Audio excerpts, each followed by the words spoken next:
അമ്മേ, നിങ്ങൾ രണ്ടും ഇങ്ങനെ വിഷമിച്ചിരുന്നിട്ട് എന്താ കാര്യം? കരഞ്ഞോണ്ടിരുന്ന സച്ചി പുറത്തൊന്നും വരില്ലല്ലോ. എങ്ങനെയെങ്കിലും സച്ചിയെ പുറത്തിറക്കണം. അതിനുള്ള വഴിയാ നോക്കേണ്ടത്. അനൂപ് ഇതുവരെ വിളിച്ചില്ലല്ലോ മോളെ. ഒരു വിവരവും ഇല്ല. വക്കീലിനെ കിട്ടിയോ എന്തോ.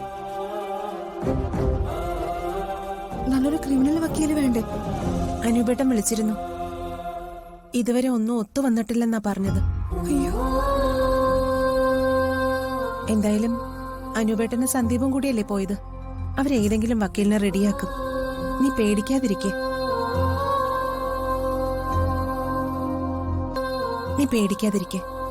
ഇത് കള്ള കേസ് മീരേട്ടത്തി. അല്ലാതെ സച്ചിൻ ഒരു ഉറുമ്പിനെ പോലും നോവിക്കില്ല. അതും 7 വർഷം മുമ്പ് കൊന്ന് പാറക്കുളത്തിൽ തള്ളി പോലും. എന്തൊക്കെ കള്ളത്തരങ്ങളാ ഈ പോലീസുകാർ പറയുന്നേ. എന്റെ ദൈവമേ, ഇതിന് പിന്നിലും ആ അവന്തിക യക്ഷി തന്നെയായിരിക്കും. എനിക്ക് ഉറപ്പാ. നമ്മളെ എങ്ങനെയെങ്കിലും ഇല്ലാതാക്കാനായിട്ട് ഒരു അവസരം നോക്കിയിരിക്കും എപ്പോഴും അവള്. ഇവിടെ വന്ന് നമ്മുടെ പഴമഞ്ഞിക്കടയെല്ലാം തല്ലി തകർത്തിട്ട് പോയില്ലേ അവള്? അന്ന് അവള് പറഞ്ഞത് നിങ്ങൾക്ക് ഓർമ്മയില്ലേ?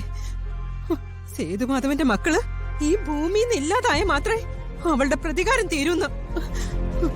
കള്ളക്കേസിന് പെടുന്നതിന് പകരം അവളെ കൊന്നിട്ട് സച്ചിയുടെ ജയിലിൽ പോയിരുന്നെങ്കിലും സമാധാനിക്കായിരുന്നു. അനുപേട്ടന് സന്ദീപും കൂടി 1-2 വലിയ വക്കീലന്മാരെ കണ്ടു. അവർക്ക് ലക്ഷങ്ങളാ വക്കീൽ ഫീസായിട്ട് ചോദിക്കുന്നത്.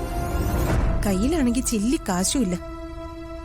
വലിയ ക്രിമിനൽ വക്കീലന്മാരൊക്കെ വന്ന് വാദിക്കണമെങ്കിൽ വലിയ ഫീസ് കൊടുക്കണമല്ലോ അമ്മ. അത്രയും വലിയ കേസാണല്ലോ ഇത്. എന്ത് ചെയ്തിട്ടായാലും വേണ്ടില്ല, എങ്ങനെയെങ്കിലും എന്റെ മോനെ പുറത്തിറക്കിയേ പറ്റൂ. എന്റെ ഒരു വള ഒടിഞ്ഞത് അലമാരയിൽ ഇരിപ്പുണ്ട്. ഇതുവരെ ഒന്നിനും എടുക്കാതെ ഞാൻ സൂക്ഷിച്ചു വെച്ചതാ. അത് വിറ്റിട്ടായാലും വേണ്ടില്ല. സച്ചി ഇനി ജയിലിനകത്തിടാൻ പറ്റത്തില്ല.